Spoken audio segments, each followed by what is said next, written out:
garbage things that I say, right? Oh, dude, we are live. Oh, fantastic.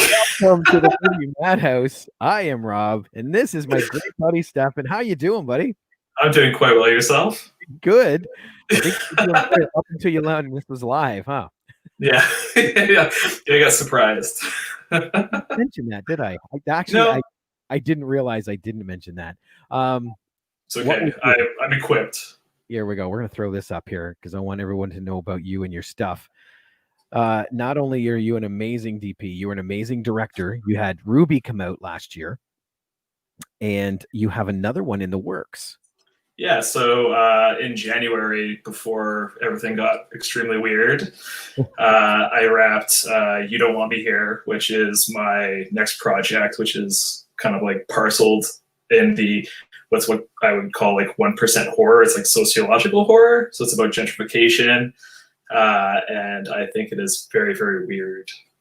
See, I love it. That's what I love about Ruby too. It had that nice little twist, you know. Yeah, this is a bit different. Actually, it's really different. I think aesthetically, like they look somewhat similar to a degree, but this one is like very much like it's like straight horror. Well, not straight up horror. It gets like incredibly weird towards like the end. A little bit of like Cronenbergian, you know, imagery. Yeah, that would be like appropriate to say.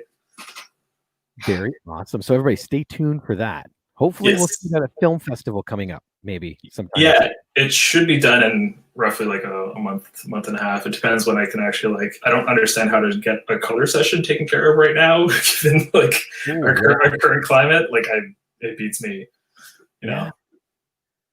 You could, yeah. Because it's not something I mean, I believe there are like apps that allow you to remotely view things, but to ensure that you have like, you know, like a color calibrated monitor that is at least in striking distance of what the colorist is utilizing. Like, I don't know how to navigate that yet, but I'll explore it when I get closer to that, I guess. Your colorer could be amazing and then ship it to you. And why is everything blue? Oh, because your monitor's set to blue, dude. I mean, if it looked blue, so like we shot it like specifically with the intent of like the daytime stuff looking incredibly like blue. So I wouldn't be unimpressed if that came back looking blue. Like that's, I'd be upset if it came back looking yellow or. Why is it orange? Yeah.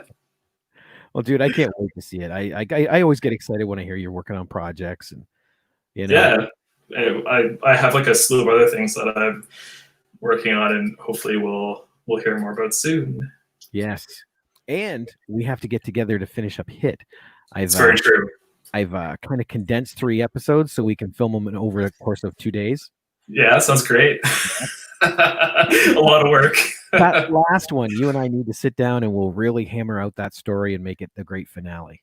Yeah, we'll have to pry Yvonne away from his computer. Yes, no, or 3D modeler. Why always on a computer? He loves the stuff he's been posting is really great. Like I'm super excited. Yeah, he is insanely good. He's really like dedicating all of his time to doing that, which I can appreciate. Yeah, it breaks my heart because I love his acting, but man, the stuff he's been showing, wow. Yeah, he's a wonderful actor. Like, there's something that I said to him like years ago. I was like, hey, like read this and check it out when you have time, and like maybe we can film this. It was kind of like it's kind of an action short. Not really. I don't even know what to call it. And then randomly, I think like 3 months ago, he's like, hey, I read this. This is great. Do you want to do this? And now we can't really safely do it. And exactly. It's not worth doing until you can do it safely. Yeah. I was actually looking at the 3 episodes of Hit that we have, and there's only one that we could film. And that's like, it would be you and me, one other crew member, and then the 2 actors, because there's only Hit and some other person. Yeah.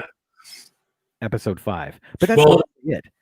I guess like you guys are probably now in like phase 2 of reopening, I would imagine. So it's like if we can commit to us 10 being the only people that we interact with, we can do it. See, I got to be honest, Chatham Kent is so lucky. Yeah. I've been following it. Right now we have 4 active cases in Chatham Kent. That's not too bad. We're apparently we're doing better because Hamilton is entering phase 2 this Friday. supposedly, or via like a news article that I read. We'll see if that actually happens. But yeah. So we're getting closer. Yeah. Yeah, it's gonna be weird for a while. Like I was just I went on a location scout today for another project that I mentioned to you off mic, and like even like that process was very very weird. We're masked, and whenever we're inside, it's like 2 meters apart from one another, and it's like the producer on the project is like a good friend of mine who I really really like, and like not being able to like give him a bear hug, having not seen him for a few months was like very very disappointing, but it is what it is. It's actually interesting. A buddy of mine is a DJ. Yeah. Down in the States, and 2 weeks ago he DJ'd his first wedding in forever, and the bride and the groom were 2 feet apart, or like 2 meters apart. He had masks on. He sent me a picture. It was hilarious, but I love the fact that they even did it, Yeah. And they did it safely. Like everybody, the tables were so far apart. He goes, nobody really danced, but yeah, I have two friends in Ottawa that are opening a restaurant literally right before this happened. Like I think they were supposed to open in April, and like now they're in like a relatively precarious position, I guess, because they've spent a lot of capital trying to get this place up and running, and they've had to like pivot to essentially selling their wine stock and stuff like that. It's a difficult time. Very interesting and scary. Very, but like I said, we're seeing light at the end of the tunnel. We just have to make sure we don't do a mad dash to that, and just get there slowly and safely. Yeah, I think most reasonable people can get behind that. That's the thing, reasonable people. That's yeah. Or like convincing people to be reasonable, which is very difficult. Yeah. Now, if you're interested in what Stefan's got going on, you're going to see going across the bottom there, terminalburrower.com and his Instagram. So check those out, and you can see some of the cool stuff, especially that Ruby poster. I love it. It's so simple. Oh, well, I did that myself, and I'm actually not proud of it. Like, that's why I have abdicated poster duties for my next thing to a good friend of mine, Ross Prue, who's at Double Knot Studios. If you're from Toronto and you've seen a Bellwoods bottle, he does all of the artwork for that, as well as a lot of the client work for, I think he did it for Google and Apple and like BMW, Volvo, or all those high-end brands. See, the only thing I can say to that is I'm hard on myself. I know how hard I am on myself. You are harder on yourself.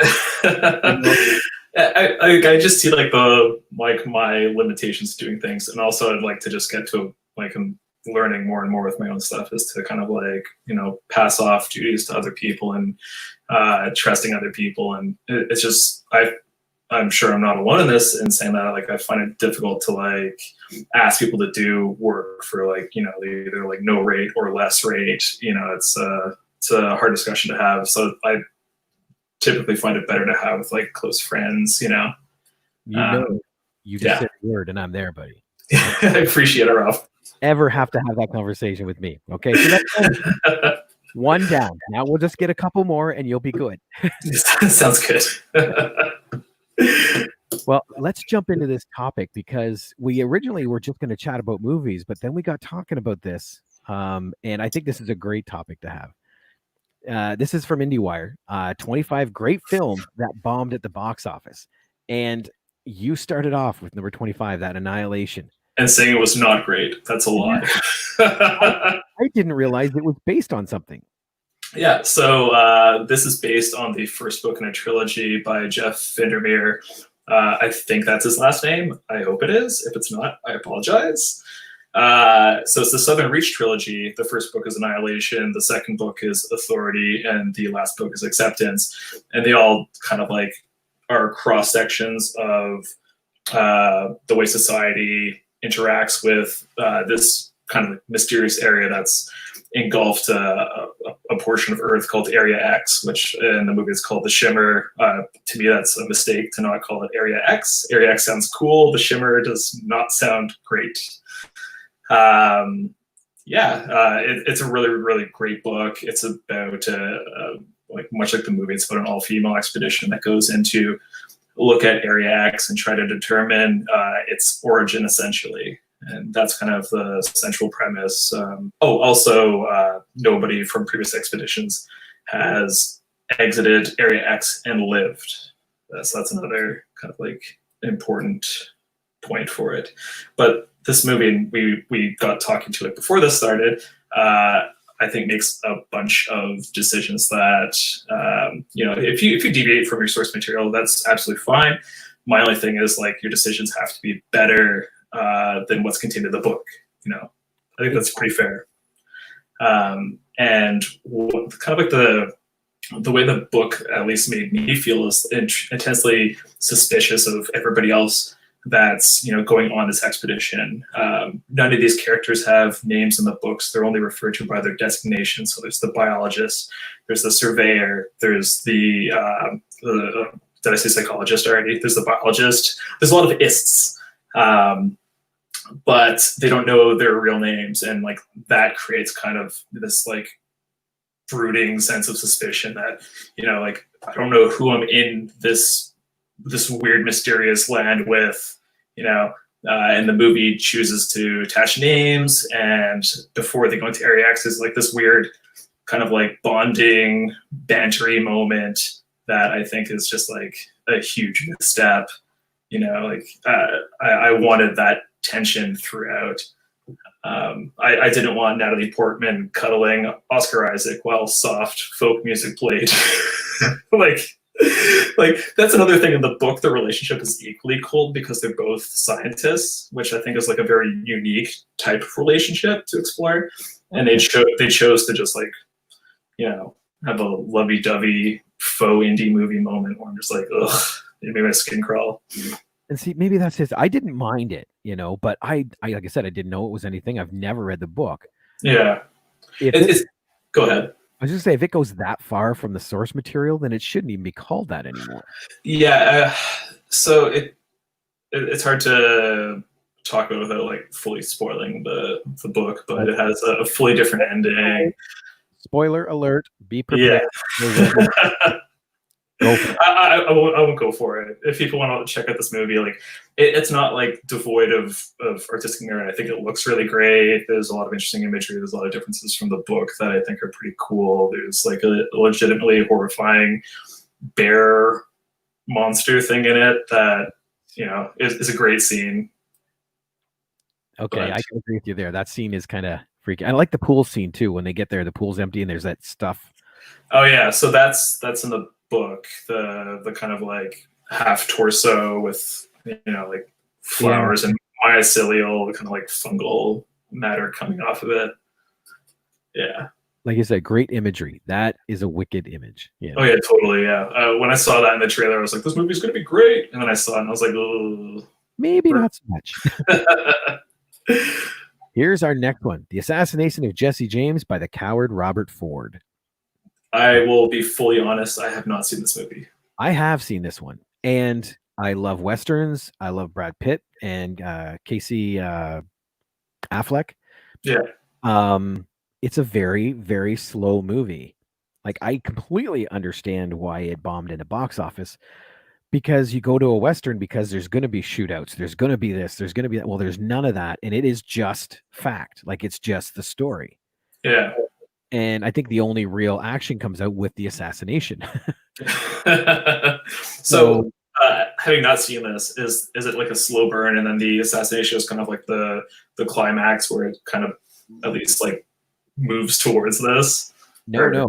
The assassination happens about a third into the film. Wow. The pacing of that sounds very interesting. I kind of want to see it now. Well, this is what I mean. This is more of a docudrama because it deals with Robert Ford and the backlash and everything like that. So I'm glad I watched it, but I will probably never, ever watch it again just because of how slow it is. Well, I see that based on what's below the image. Roger Deakins did the cinematography, so it looks like he's got several movies on this list based on Blade Runner 2049 looking like it's got an image. Yep. And this one is also 160 minutes. Yeesh. All right, so I honestly am a firm believer no movie should exceed 90 minutes unless it's going to knock my socks off. Like I cannot tolerate sitting in it. Yeah, it's not my thing. Oh, here we go. James just chimed in. Hey guys, what's the topic? Our topic is movies that bombed in the box office, but they say they're great films. And I will agree. This factually, like what it tells you is amazing. Yeah. You just got to sit through a lot to get there, you know? Yeah, I don't even remember. I must have been critically well received if it's on this list, but I remember it coming out. I think I remember seeing a trailer, and I remember not caring about it anymore from that point after seeing it. I remember I was working at, was it Blockbuster or Jumbo? It was one of the two. God, where did I work? I think it was Blockbuster. And this came out, and we were given the screeners, you know, so we could watch and be able to tell people. Yeah. And when I first watched it, I thought, okay, amazing. And I hyped it up and all that. And people came back, and this was so freaking long. And it's like, well, yeah, actually it was. You know? And then I really started thinking about it. Okay, you know what? It kind of sucks. I'll watch it after this. Directly after this, I'll watch it. Just kidding. Now I can name one movie though that is good. That's really long. Go ahead. 3 hours and 2 minutes, and that's The Green Mile. Yeah, I haven't watched that in so long that I can't say yes or no. I remember seeing it when I was a kid and loving it, and then I haven't watched it since. Earlier today, I watched it earlier today. I watched Mausoleum earlier, which is. Really? Yeah, have you seen Mausoleum? It's like an 80s kind of possession movie. It is essentially this little girl is drawn by a demonic force to a mausoleum and kind of possessed. When she turns 20, she becomes possessed. But I don't understand the motivation of the demonic force. It kind of just attacks people that perturb her. Like that's the motivation for the demonic force. It's the 80s. That's all you needed, right? Yeah, it was so funny. It has great practical effects in it though. It's John Beekler, I think, did it. Oh. It's got some good blood. James has the Hellboy revamp. A great movie that bombed at the box office. I have not seen it. I haven't seen it either, actually. Now, Harbor, I from the images and everything, it does look good. But I don't know how far it ventured from the original source material, or if you consider Ron Perlman's stuff source, or if you go right back to the comic. I remember it's Neil Marshall did it, right? Because I feel like I read an article that he had a really bad experience with that, like just studio, bumping heads nonstop. I feel like that was the experience. Well, then that's always tough too when art bumps against business, Yeah, exactly. And look at that. Blade Runner 2049. There we go. I thought this was just okay. I think it's beautiful. It's also very long, I think, if I remember correctly. I couldn't wait to see it. Yeah. But I haven't. Because as soon as it came out, I started hearing negative stuff, and it's like, oh. Yeah, it's been a while. All right, so the most memorable here we go. This is the most memorable thing about Blade Runner 2049 for me. So we were in a packed theater. I feel like we saw it at Varsity in Toronto, which is my least favorite theater by far. It's garbage Babe Lord territory. Makes me sick to think about. But anyways, we're sitting in this theater and it's packed. We're at the. I have to ruin it by telling the story slightly. Go for it. It's the climax. I won't ruin it. And it's supposed to be a sweet, melancholic moment. Those two words don't make sense together. Ignore me. But it's a very quiet moment in the theater, and the person in front of him just stands up and lets it rip, just a straight up, real awful fart right in front of me. And I spent the rest of the movie crying and laughing into my partner's shoulder. And stood up. Just stood up, so his butt was my face, and just farted, and then left the theater. And that was my Blade Runner 2049 viewing experience. I think that's amazing that he decided to stand up. Don't hide it in the cushion. No shame. Didn't turn around and apologize. And then just left. Oh man. I guess that's his review of the movie. It says it all. Yeah, it was very, very funny. I remember when I was a kid and I was in the theater for I think it's Nobody Loves Trouble. Everybody Loves Trouble. It's like the Nick Nolte movie. I don't remember anything about it, but I remember having my like legs up and like just accidentally farting like very loud in the theater. It's like the most embarrassing thing. So one moment I remember in a movie, we went to see Roadhouse. Yeah. And you know, the funny thing through that whole movie is, oh, I thought you'd be bigger. I thought you'd be bigger. Yeah. Well, I went with my buddy John Moray, and we're sitting there, and it comes to the love scene, and he pushes her up against the wall. Doesn't he yell out, "I thought you'd be bigger"? Yeah. The next 5 minutes, I couldn't hear dialogue because everybody was laughing. Right? That's so good. And until I rewatched it, I couldn't remember much of the movie. You know, Yeah. because that was stuck in my head. I miss going to the theater. I really do. Oh, me too. Oh, Yeah. another good one was Exorcist 3. Oh yeah. There's the scene in the hospital where the nurse turns around. Yes, right? Yeah. Right after that, a nurse's face comes up huge on the screen, and the guy right in front of me screamed at her face. You know, it died down. Man, I actually really love that movie. I think it's I think it like it. I have nothing to say. It's great. Just beyond that, supernatural cop drama. You know. Yeah. I appreciate that he didn't try to make. You know, it wasn't intended to be Exorcist 3. That I think that happened towards the tail end. It was meant to be a Legion based on his book Legion. You know, Yeah. and then studio meddling, and we get Exorcist 3 on the title, and now people want like more possession related stuff in the story, and I think it suffered from a bit of reshoots too on account of that. It's all about franchise. All about franchise. Yeah, but like overall, I think it's a great movie. Like I have George C. Scott gives a great performance. Like, oh yeah, it's a ton of fun. And see, I've run into that. There's some movies that are franchise movies I think would have been amazing if they had just left the franchise out. Like that female Ghostbusters, I didn't mind it, but they tried too hard to throw Ghostbuster stuff into it. Yeah, I felt I left the theater feeling very like man about the whole thing. So the other side of the coin would be like there was do you remember Bad Lieutenant Protocol of New Orleans, like the Werner Herzog movie? I remember that title. I don't remember if I've seen it.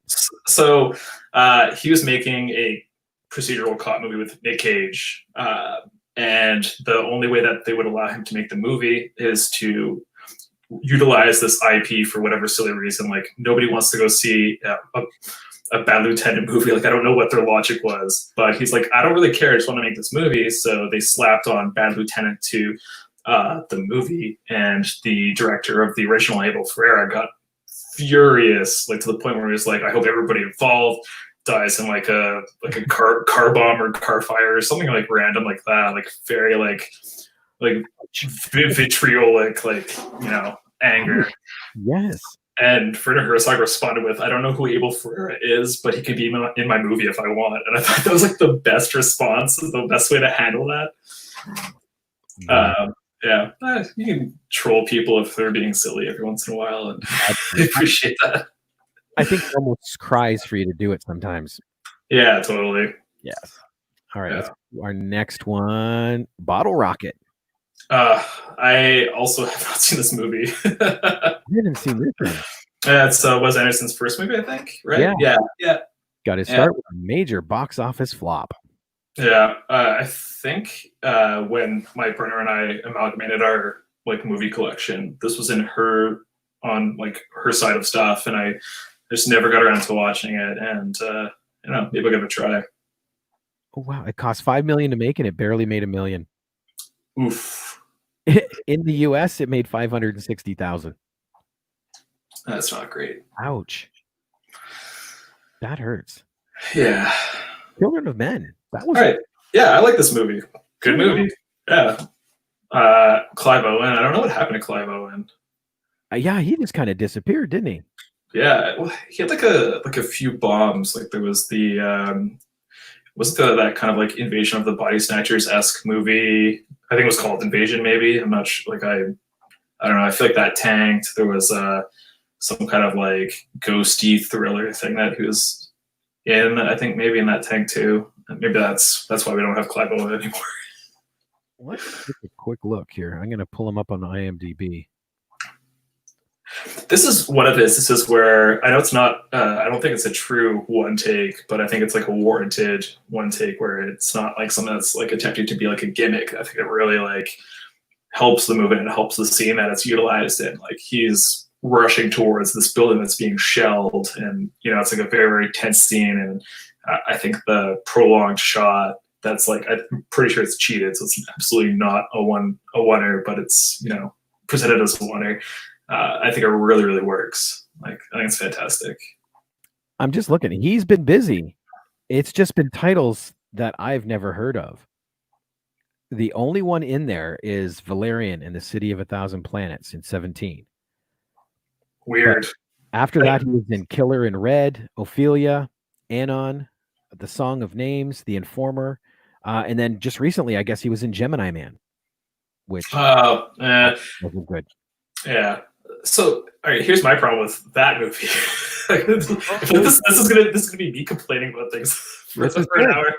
All right, my problem with the Gemini Man. So it's a script that's been around forever, right? And that they only brought it, to fruition now because they have technology to de-age people. Which to me, like looking at the de-aged Will Smith, was just like sitting in the uncanny valley, just like not okay. Like, ugh, this does not look good. I think they should have gone to bring it back to The Exorcist. God, what's his name? Max von Sydow. Yeah. How they add old age makeup to him. I think they should have done it the reverse way, just with like straight up makeup effects. Take a younger actor that's like has a great clout or whatever, and add age him with makeup, and then have him play both roles, and I think that would have went over like way better.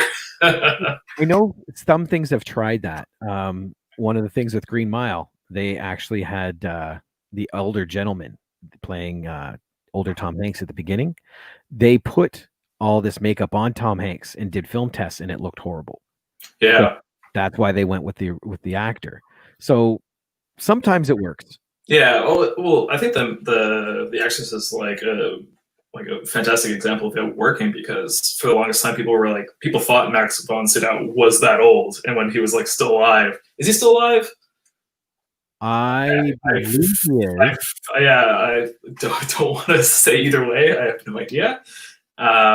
But people thought they're like he's still alive. Like that guy was old back in the 70s because of like his wonderful makeup effects in The Exorcist. We are going to find out. This is a very, very sad moment if he's dead. I don't believe he is, though. Please be alive. Please be alive. Unless it was just recent. Oh, March 8th, 2020. Oh, that sucks. Sorry. Yeah. This is sad. That is right. I completely forgot about that. Yeah. Right after that, I watched The Force Awakens because he's got that cameo. Yeah. That's I forgot about that. Oh, who is this? Rocky Turner. Thanks, Rocky. Yeah, we were just noticed that. He came in right there. And yes, thank you. Rocky Turner is actually, he's an amazing guy. Right now, because of all the conventions shut down, a lot of people, like some celebrities and stuff like that, this is where they make their money, is they go to signings. Yeah. Right? Rocky Turner has set up what's called Virtual Asylum, and he has wrestlers from every era come up, and they'll spend time one-on-one with people that come in on camera, talk to them, and get autographs.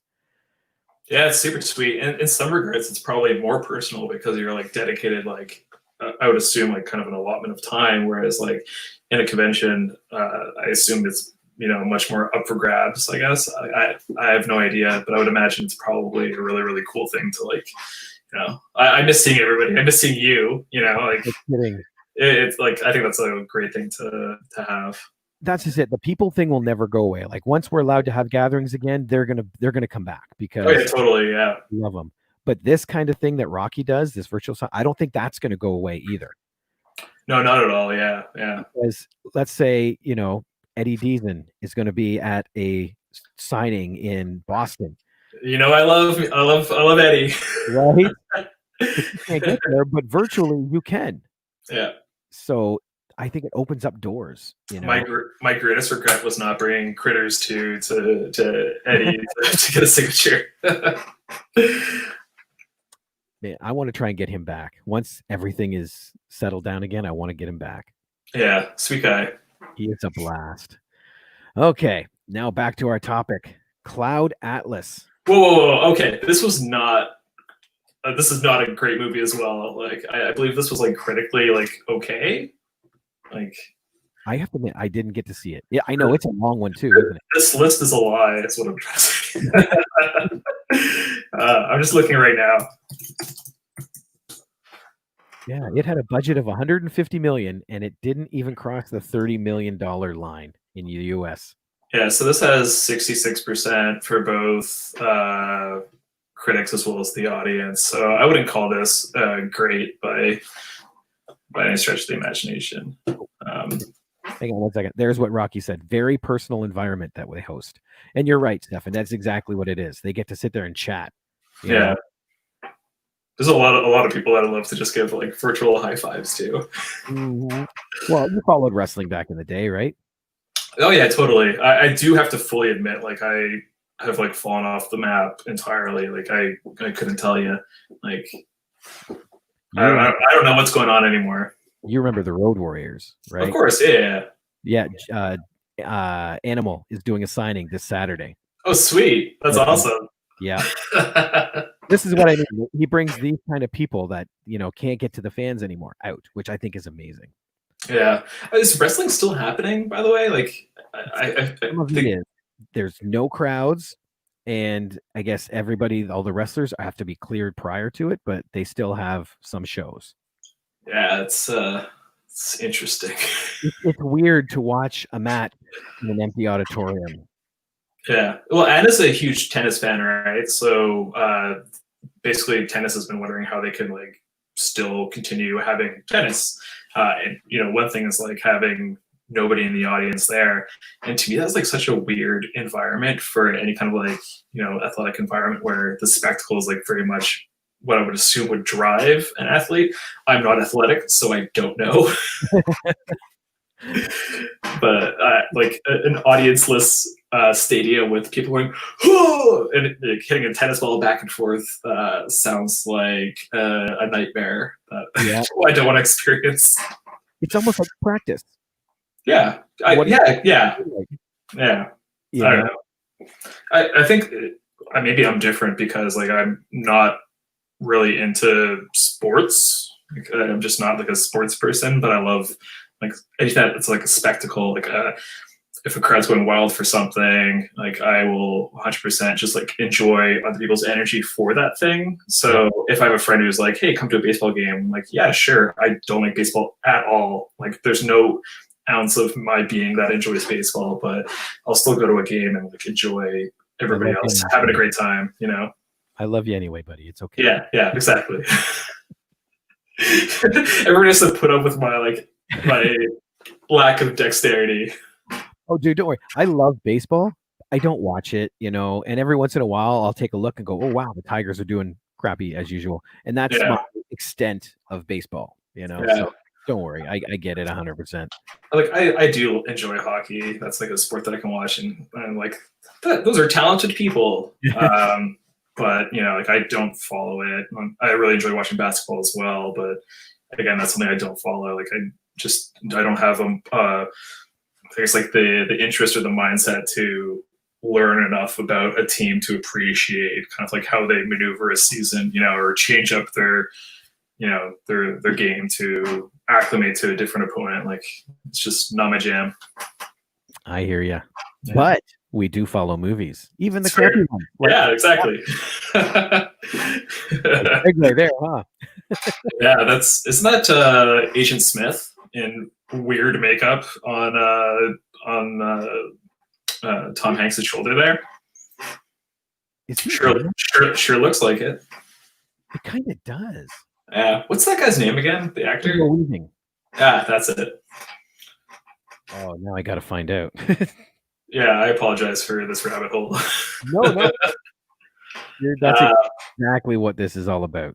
I used to work at a one-screen theater in Ottawa, and a lot of our programming was kind of like foreign premieres. But every once in a while, Hugo Weaving, and he looks really good. He looks good in that photo. He should have a beard and a bald head all the time. Right? Look at that. Yeah, he looks like somebody I would not want to walk into. Oh, he's got some hair too. Yeah, Yeah. so it's a good look for him. Anyways, this played as like a rep showing, and I remember not watching it because like we were still like a film theater, so we like a role for the theater was actually like an usher who would watch the movie to ensure the print didn't break, and if it did break, they delivered the message to the audience that the projectionist was working feverishly to repair the print and to get it running again. And I feel like I fully shirked my responsibilities, left the theater and did something else while this movie played. Yeah, see, I know it came out. I was interested in it because Tom Hanks is in it and Halle Berry. Yeah. But as it went on, I kept forgetting about it until the point where it's like, oh my God, until this popped up, I forgot it existed. Yeah, honestly, I think everybody except for this list has forgotten this movie. What about Dread 3D? Dread is awesome. Like, fully love this movie. I think it's great. He never takes the mask off. I appreciate that. This is the one with Carl Urban. Yes, that's the one. This is not Sylvester Stallone and what's his name? Rob Schneider. Schneider. Yeah. Deuce Bigelow. Demolition Man too, right? So I haven't watched Demolition Man a long time ago, but I have like a long-standing kind of like joke with my partners that like let's watch Demolition Man. She legitimately hates the movie because she has a huge eye phobia, and there's the Simon Phoenix pen into the eye to get through the retinal scanner. Yeah, that's her association with Demolition Man, and she refuses to watch it. So I haven't seen it in like over a decade. If you cared, you would edit that scene out and just watch everything else. Yeah, I'm this close to doing that. People like I think it's getting it hasn't held up, right? Demolition Man, or does it? I think it does. Cool. I want to rewatch it. It's I loved it growing up. That Kim watched it a couple of years ago, I think it was, and it did hold up. And it was weird. I don't know why. I skipped through the virtual sex scene. Oh yeah. So literally nothing happens, and I don't know why I did that. Let's do it the old-fashioned way. The horizontal mambo or whatever he says. That's my bad Sylvester Stallone impression. Exchange bodily fluids? Yeah. Good movie. At least in my memory, it's a good movie. I do want to rewatch it. But Dread, love. I think it's fantastic. I love it. It's just like oh my God, what was the name of that movie? Fortress? No. The Raid. There we go. Yeah. It all takes place in that building. Yeah, apparently, not that it's like a contest of who came first. Like, similar things can happen just by virtue of like, no idea is truly original. We kind of recycle things. It isn't a contest, but I believe the script did come first. Both movies are awesome. I enjoy both. Can't hate them for both being in a tower. No, it's like you said, it's a simple thing. Look at Quarantine or Wreck, depending on which version you watch. It all happens in that building. It's an easy premise. And as filmmakers, we know one location is better. Oh yeah, totally. This is like a fully budgetary concern for the most part. And it's like, how can we eliminate unit moves? How can we, you can set up your base camp in like one spot and not have to move at all. Like it's a smart thing to do always. If you can be a single location, be a single location. Always. Throw out a negative though. Go ahead. Because I have my script stones. It's all in one place. And I desperately want to film. I want to put that to film. But because it's a feature length and because it's all in one location, it has to be shot pretty much all at once. Whereas if I had a script with multiple locations, I could break it down over weekends and do different things with different people.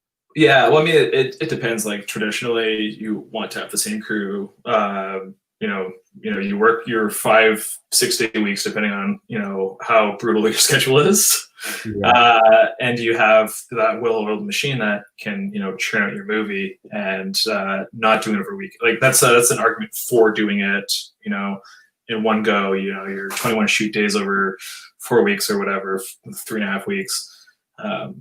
There's pros and cons to either way. Like either you're Peter Jacksoning it with your weekends with friends, or you're banging it out in a month and dealing with all that. I mean, dealing with locations in general is like a difficult thing. It's just never fun. Locations is the worst job in like the industry by far. If anybody says otherwise, go be a location manager. It sucks. Everybody hates you. Oh, here we go. Fight Club. So we talked about this off mic as well. So I haven't seen this in a long time.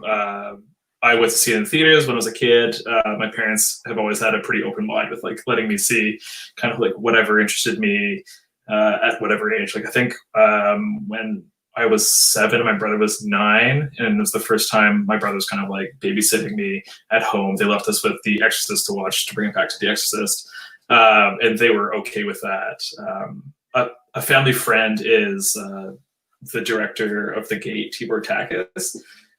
So they have like a lot of like close connections with horror. They've appreciated it for a long time, and when I started to express like interest in horror like very, very young, like this is the genre for me, this is what I enjoy.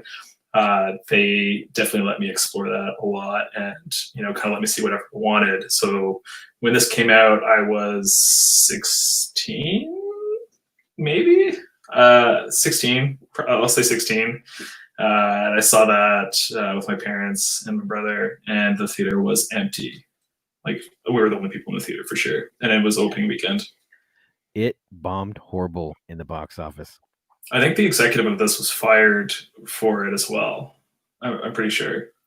It opened to 11 million and topping out at 37 million. That's all it made in the box office. 37 million, and they spent 65. Oh yeah, totally. Yeah.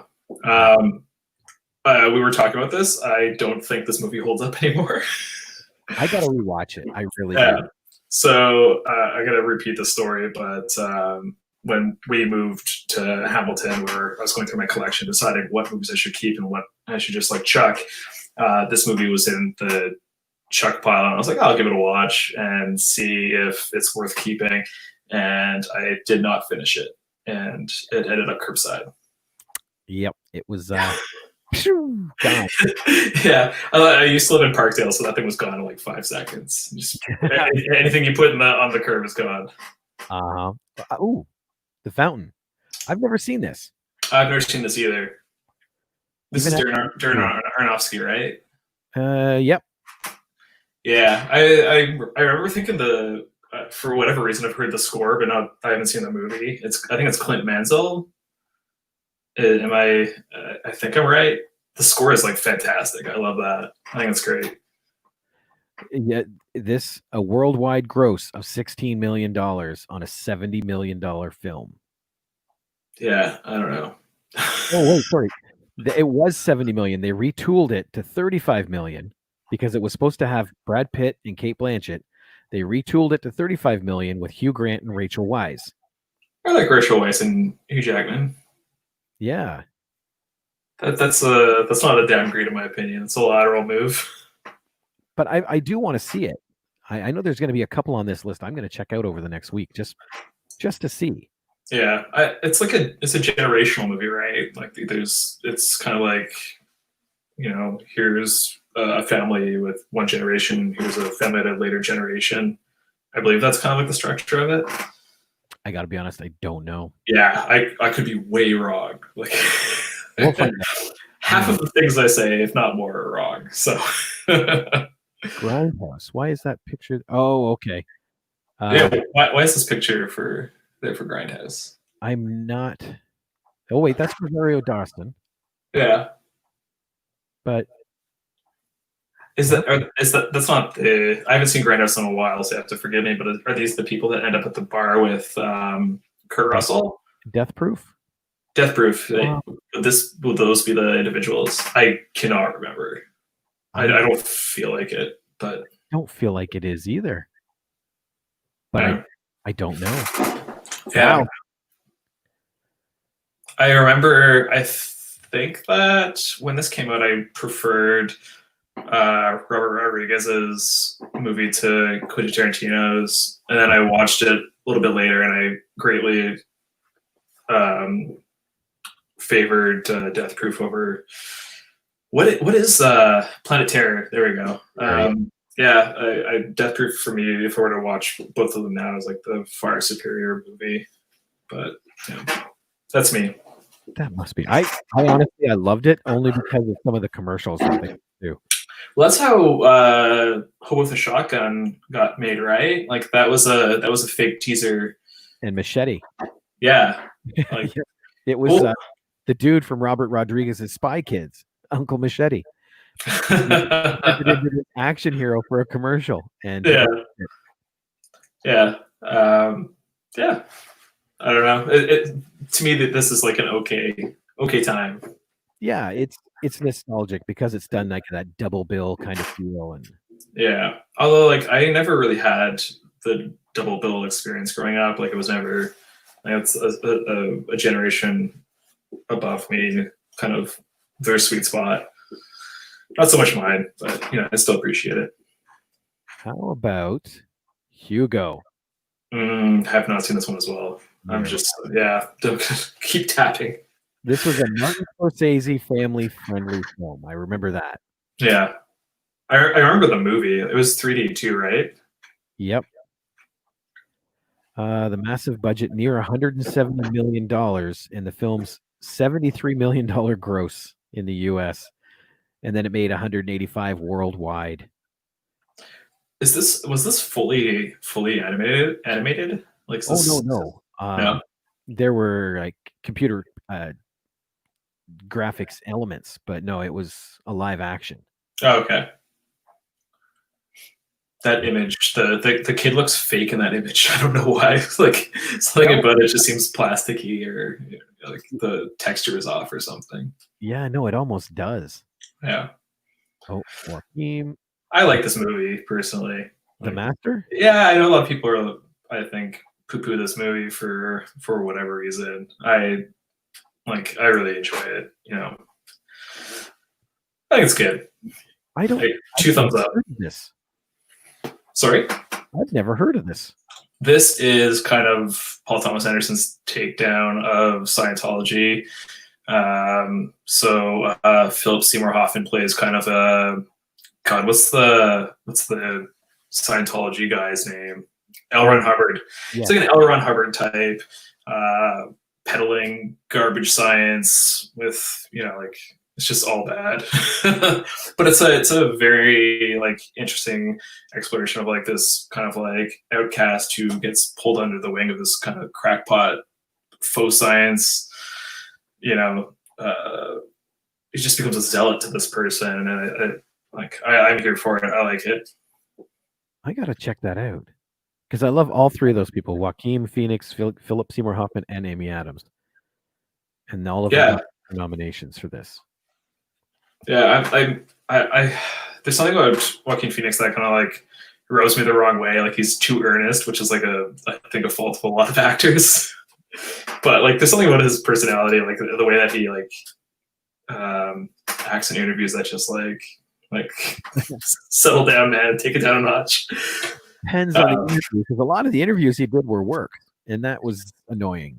Yeah, I feel like when the Joker started to get a lot of bad press before it even screened, I think that whenever he was asked questions about it, I think he acted poorly, and I think the director of the movie acted even more poorly. Poorly. Yeah, I haven't watched the movie yet. I'll watch it for free. I will not pay for it. So that's my personal. Yeah, it's one of my favorites. Oh, really? And it's because of the fact that it uses an unreliable narrator for the film. Yeah, you have no concept of what's going on in that film, even when you get to the end. And I love that about it. Yeah, it kind of like lives in this murky water where you can't really see the bottom. Right. Did that really happen, or was that in his head? Or is any of this happening? Like I love films like that. Yeah, I mean it's so I have Crave and it's on Crave now, and I'll probably watch it at some point. But Give it a whirl. I think you'll be more enjoyed than you think you would, just because of that aspect. yeah, I'll give it a whirl. Oh, I wanna believe that the guy who did The Hangover cannot make a good movie. the right here is give it a good, honest watch. All right, I will try to not be a dick when I watch it, which it's hard for me. Oh, we got another Paul Thomas Anderson. Yeah, another Anderson film. Yeah, Inherent Vice. This one, I can say I started watching it, and this is one of the few I've ever shut off. I shut this movie off too. I did it's just not my thing. Yeah, I tried to get into it, and I went back to it once again, but I couldn't get past. I think I watched 25 minutes of it. Yeah, I've watched some bad movies. Like I've watched trash, and I couldn't finish that. I think the problem is like sometimes when I'm watching trash, it's still enjoyable trash. This to me was just like a dumpster fire that had nothing that worked for me. Like it's like watching paint dry or something. I don't know. Yeah, I enjoyed watching the grass grow. Yeah. Iron Giant. We talked about this one. Yeah, we have. I haven't seen this as well. Again, I've seen a lot of movies. I promise. I just haven't seen these movies. I contribute to the lack of box office for these. The reason it's on this list is because not a lot of people saw it in the box office. Yeah, exactly. But this one, what did it say? The studio spent $70 million on it, and it barely made over $20 million in the studio or in the box office. And that's unfortunate. And I didn't mind it. Like it's got a lot of political overtones because there's a lot of spying and Russia and stuff like that in it. But it's still a kids movie at heart, and I absolutely love the story in it. Yeah, I've seen it about half a dozen times. I appreciate something that's political. I think as long as like the movie or whatever you make exists on its own, like it isn't made solely for politics. But you're allowed to imbue things with your politics, and I think that is typically brave unless your politics are garbage, in which case go away. This also takes place either in the 50s or 60s. Yeah, it's during that kind of espionage. Yeah, so like a little bit pre-Cold War build-up, I guess. Yeah. Okay, what's next? The Lost City of Z. I heard this is really, really good. Again, I did not watch it. It's a giant gamble by Amazon Studios. They spent $30 million, and it made it's got Robert Pattinson. I think Robert Pattinson's fantastic. A very underrated actor. Yeah, I remember when people were upset when he was listed as like the actor for Batman. I was like, have you not seen this guy since Twilight? Cosmopolis, the David Cronenberg adaptation of Don DeLillo's novel, which is like a great novel. It's a hard movie to get through. I can understand why people don't like it. I love it personally. He did Good Time, the second movie of the Safdie brothers, who recently did Uncut Gems. With The Lighthouse, like the list keeps going on. Like this guy's slaying. Be excited that this guy's Batman is what I'm saying. Everybody talked about Daniel Radcliffe breaking the Harry Potter mold. This guy has broken the Twilight mold, but people just seem to instinctively go back. Yeah, like this guy is like legitimately trying to make interesting movies, and like to be creatively fulfilled rather than just like chasing a paycheck, which he could have done and just found the next YA property, attached his name to it, and swam in a pool of money and chose not to. And I think that's pretty cool. I gotta see this. 2017. I should be able to find it. Yeah, I will 100% commit to watching that before this week ends.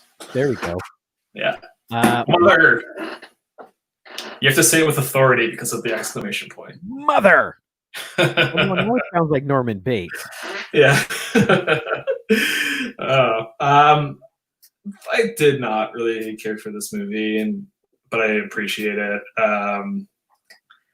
yeah, I don't know. Like its message was like very, very heavy-handed towards the like I.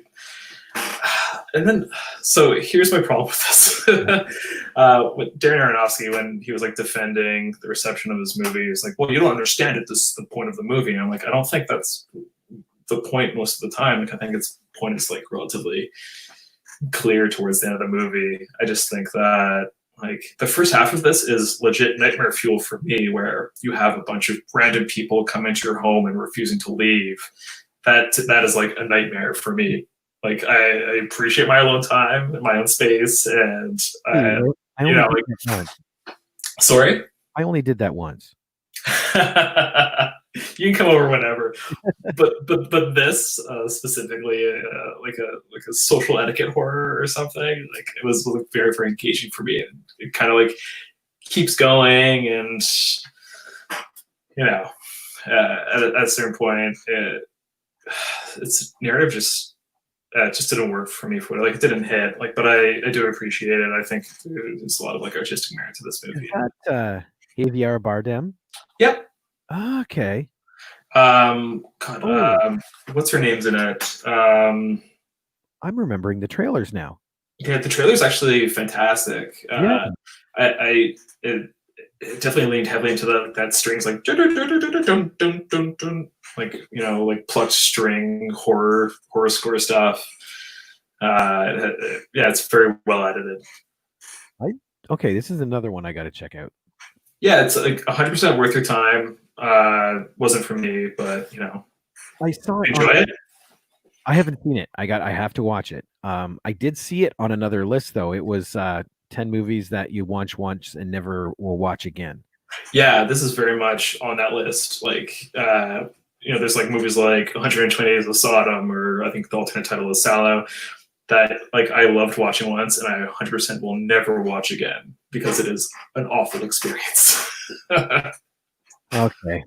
Yeah. So this is one of those ones I'm going to watch once and never ever watch. Yeah, like there's something in it that's like particularly like abhorrent, whereas like say like Sallow, there's like people eating crap in the movie. Like it's like a comment on fascism in Italy at the time. So it's like a very, very hard thing to watch.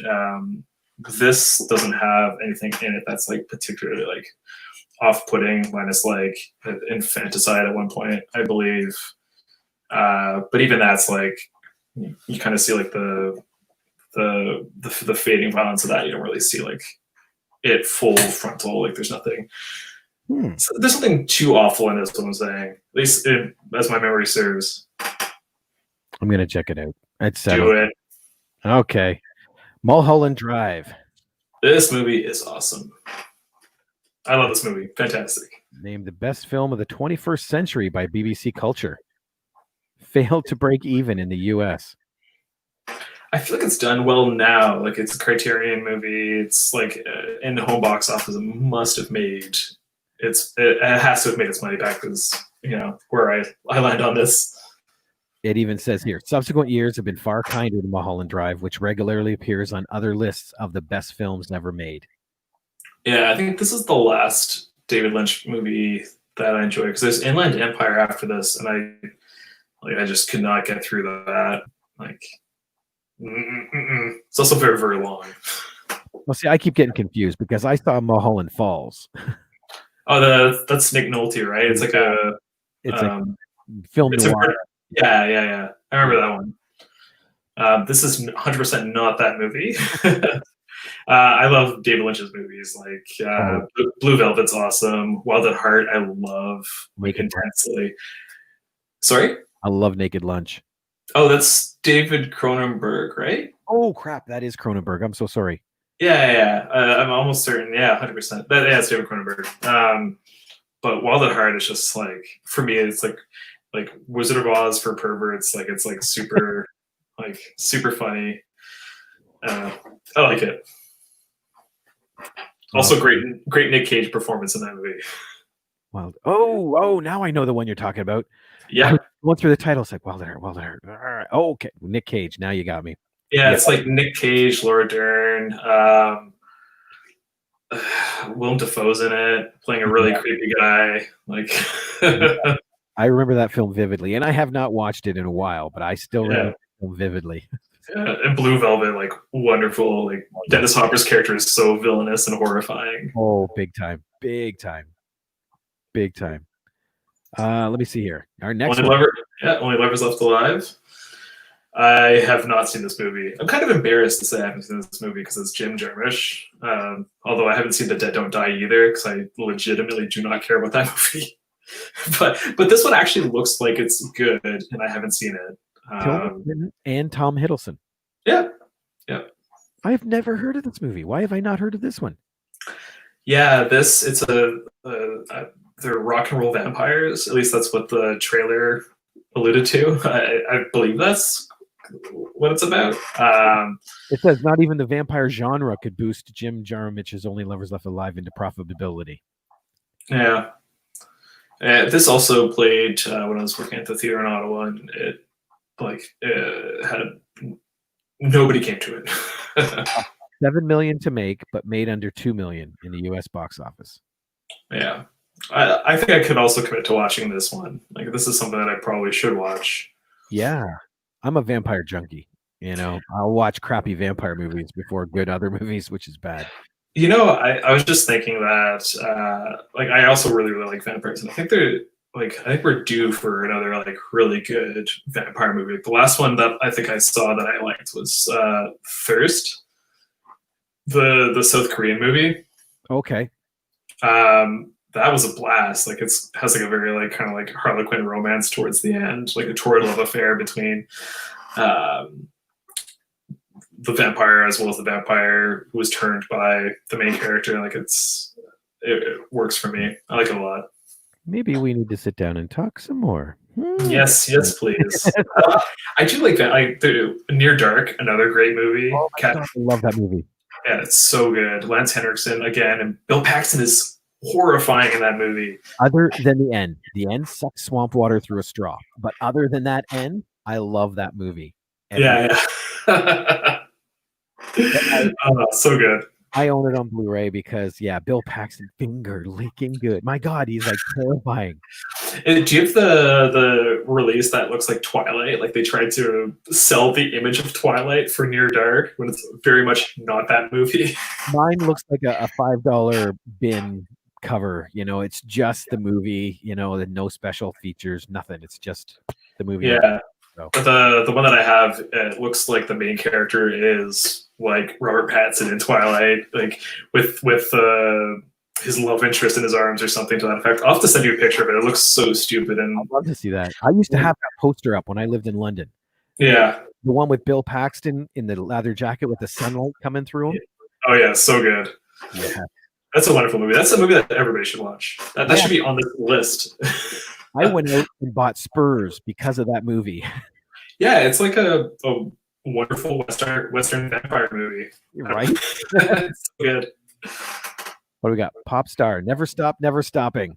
I watched this and didn't find it funny. And I do like Andy Samberg, actually. I love Brooklyn Nine-Nine. Not that anybody should sit up there like a cop show right now, but Brooklyn Nine-Nine is very, very funny. I enjoy it. This movie though, it did nothing for me whatsoever. I saw the trailer and it's no. They're trying to just I feel riff on the Justin Bieber-esque type of person, and I didn't really find anything particularly funny. That being said, this movie 100% has a cult following already, and if you find it funny, awesome. If you don't, join forces. It's like Borat. I know so many people that just fall over themselves watching that movie, and it's I watched it. I don't quite get everything, but I also didn't find Borat particularly funny. It was further ruined by the fact that everybody would lampoon that voice into infinity. If you didn't hate that movie before, you definitely hated it after everybody started quoting that movie. Yes. The only thing I liked about that movie was the disc, because it looks like a recordable disc that somebody wrote Borat on. That's pretty sweet. I can appreciate it. Yeah. You know what? A lot of movies miss the design aspect of the way that it's delivered, which I find a huge miss half the time. Oh, I'm trying to think of an example. Like the Criterion case for Videodrome makes it look like a VHS, and I think like that looks pretty cool. And like the case is its sleeve.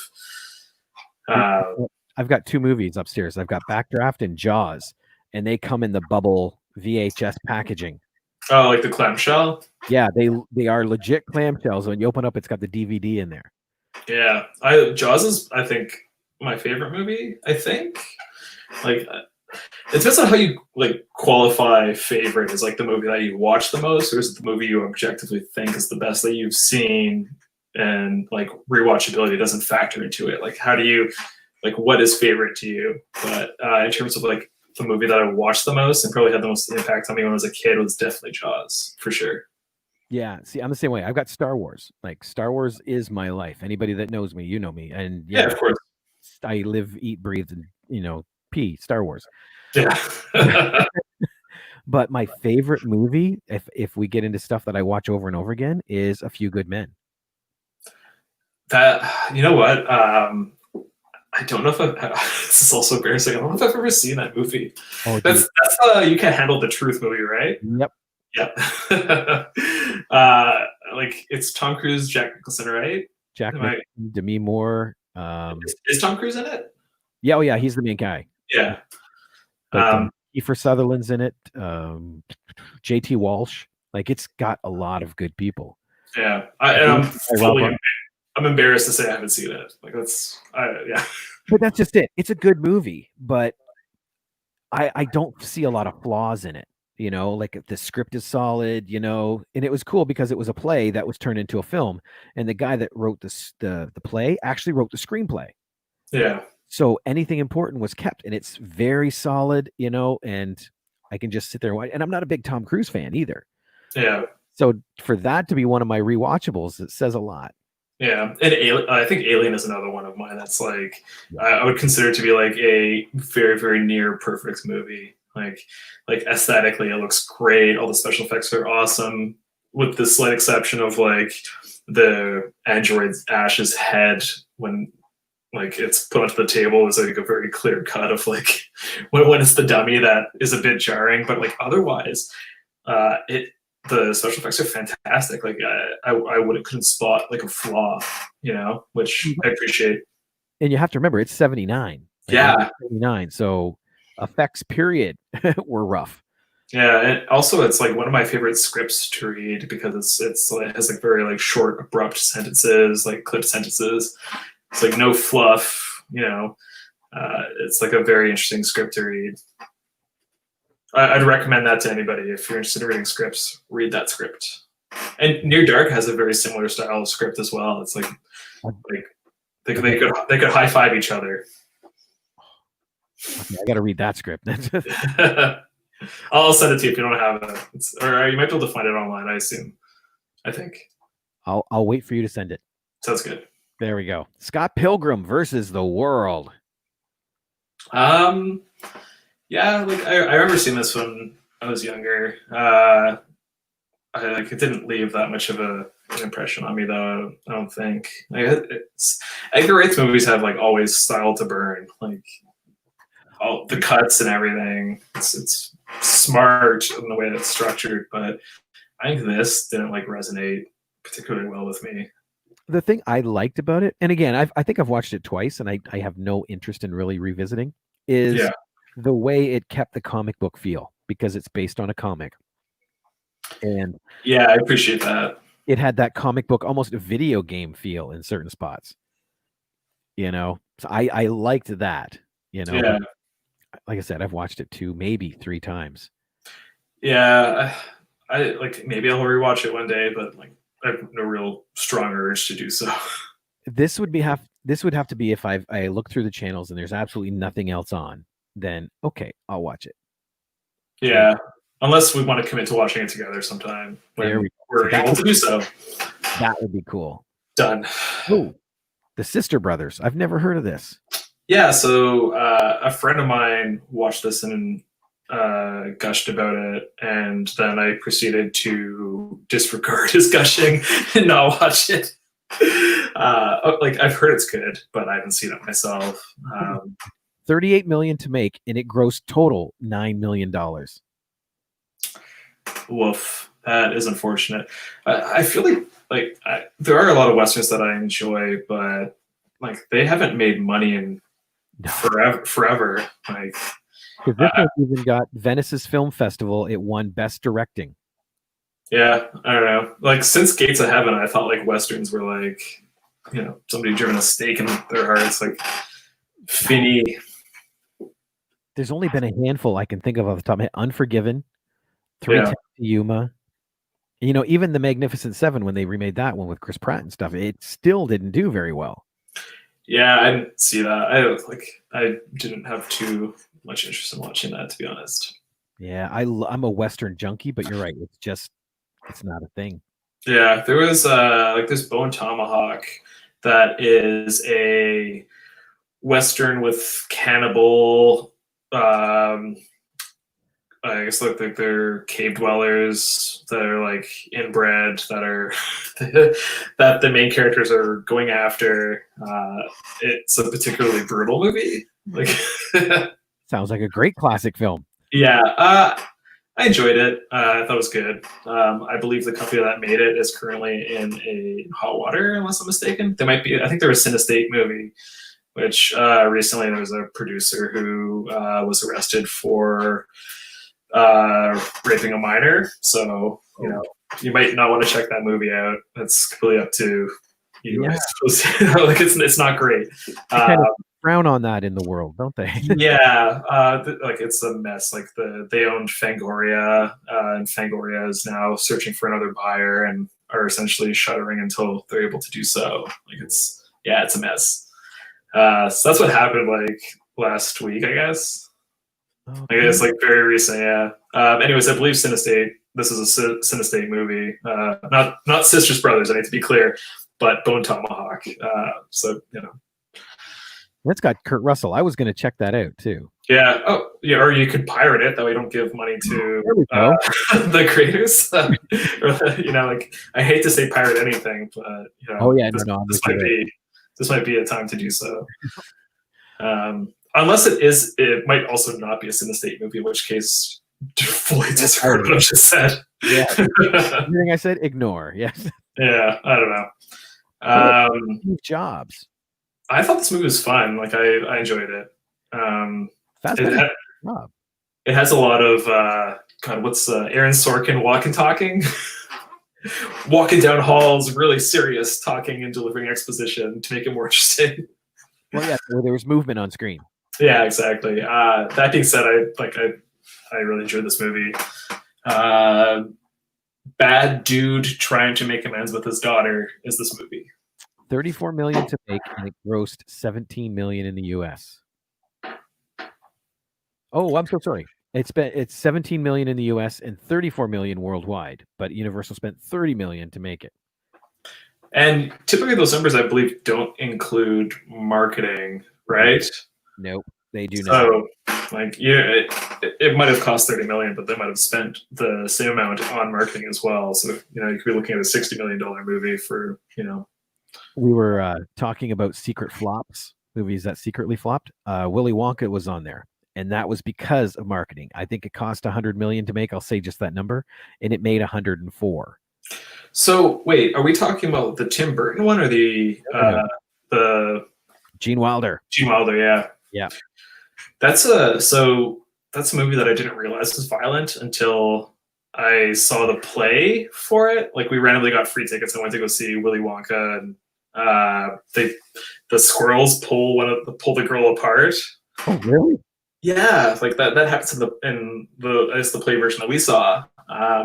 And then I watched the movie, and it does have like a lot of violent demises in it. Yeah, the one that gets sucked up that tube, another one falls in the chocolate river. It's really just a slasher in disguise. They're just like picking off characters as we go along. A bunch of Oompa Loompa murderers.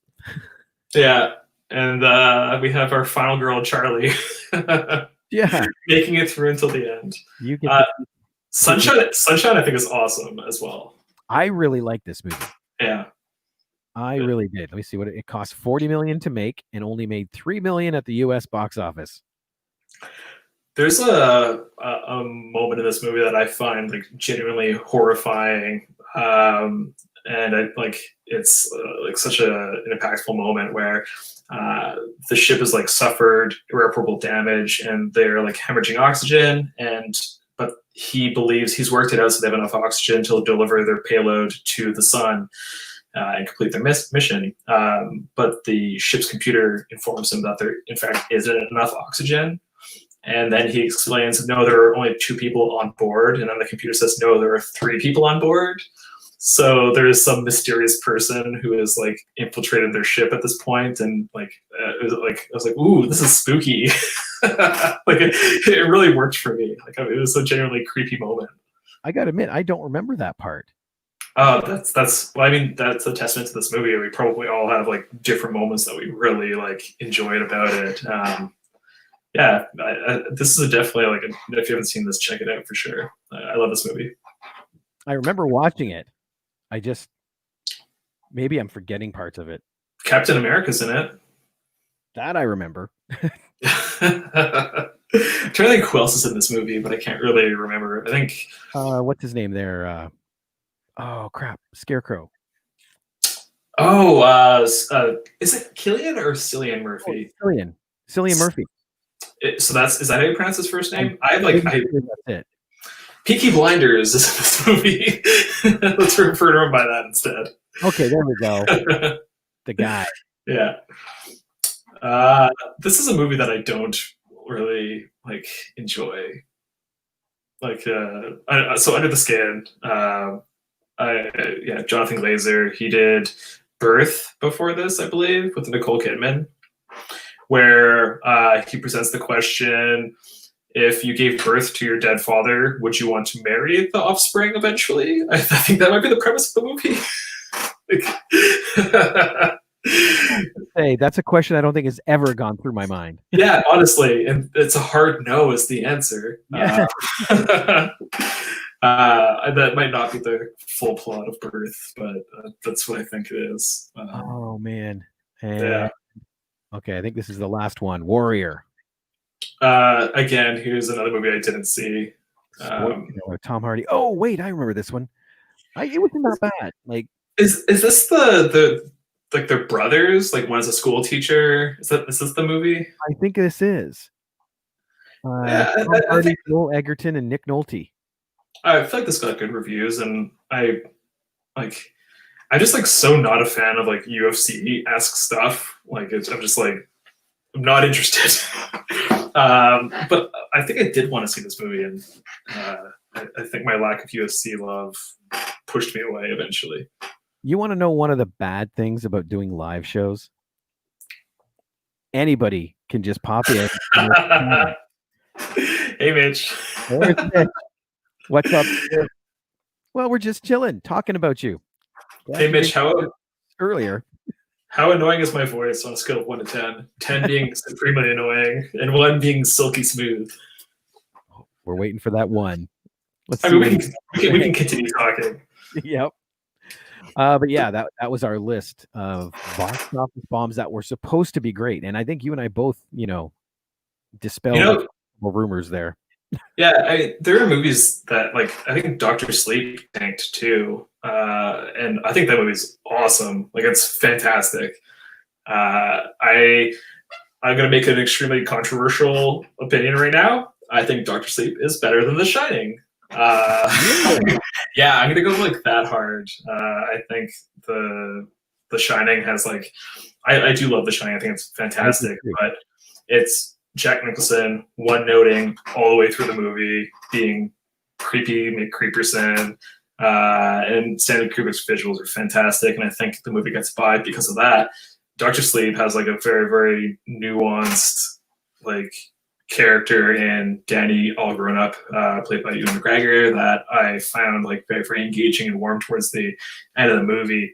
I can't remember who plays Rose the Hat, but that person is like slays it, and like the special effects of basically she kind of like astral projects, and it kind of like shows her flying across the world and like appearing in, you know, like other far off rooms and houses. And that special effect is like A plus.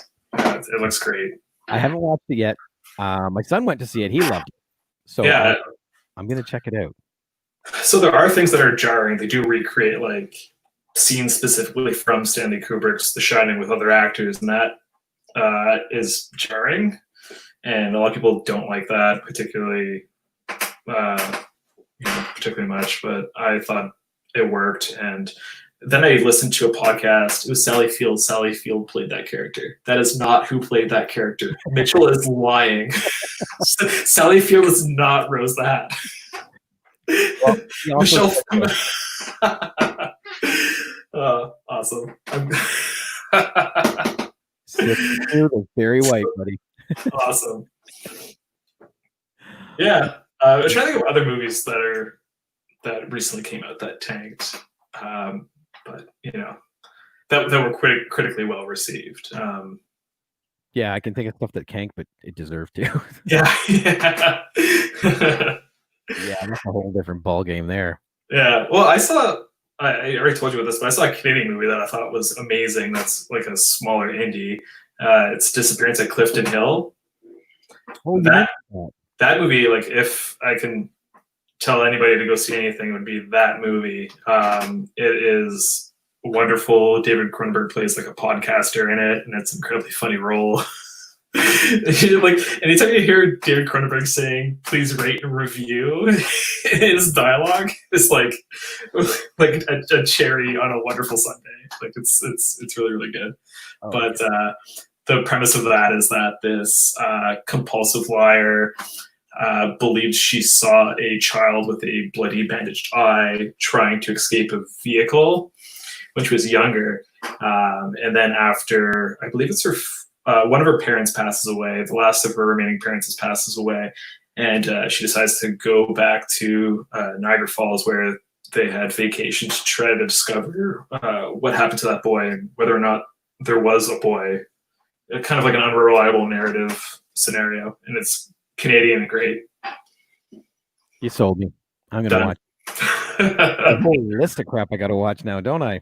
I could give you a full list if you wanted. Man, this is awesome. Yeah, dude, thanks a lot for coming. My pleasure. Chatting. We got to do this again. We'll think up another cool topic. Yeah, anytime. And oh, sorry. Go ahead. Oh, I wasn't saying anything. I promise. I sent a message to somebody, and he's just responding now. So I'm kind of waiting. I'm stalling, is what I'm doing. What are you stalling about? Oh, okay. I asked someone if they wanted to join us. You know, this guy. He says he's not ready for it yet, but he would love to join us, so we can do this again and bring him on. And so he thinks. I was pitching Mitch on doing a podcast together where we would take middling movies that, like, they weren't panned, they weren't well received, but they have a great premise, and pitching all our alternative takes for those movies that would hopefully make them successful. Dude, do it. So I don't think we should do that podcast because I don't think my voice should ever be committed to like a series by any means. But I feel like maybe we could do that as an episode if you're up for pitching. 100%. 100%. It'll be the test run. Yeah. You will see how amazing that idea is, and you guys can run with it. It probably won't happen. Oh, man. All right. Well, buddy, thank you so much again. My pleasure. Check out his stuff here, terminalborough.com and terminalborough on Instagram. And if you can find, is Ruby available anywhere? Very, very soon, actually. Like, I assume within a month I'll be posting it online finally. Sweet. So check out Ruby. And I'm going to pitch this to you as well as everybody else. Remember, there is a site out there called indieview.com. Have you thought about that? That could be a potential option. See, if you like short films, that's like a place where they go, because Blood in the Snow, which you know I'm a big part of, they have their own channel there. So short films from the Blood and the Snow get filtered in through there, plus the web series like this poster right here, The Shelter, that you can't see everything, but it's just got TH. It's on there right now. And Hit is on there right now. Promotion. Right? There is an idea. Yeah, keep an eye out for Ruby and for your upcoming project. I'm excited. Yes, it has a very long title. Let's not say it again. All right. How's that for promotion? You'll see the film. No, you don't want to know the title. Yeah, it's fine. You'll see it eventually. It'll just fall onto your computer. Yeah. Dude, if we could do that, we could make millions. It exists. It's Netflix. Oh, there we go. Everything's been done. Yeah. All right, man. Well, I guess for another week at the Movie Mouse, I'm Rob. I'm Stefan. It's an audio medium, right? Yep. And we'll talk to you later. Take care.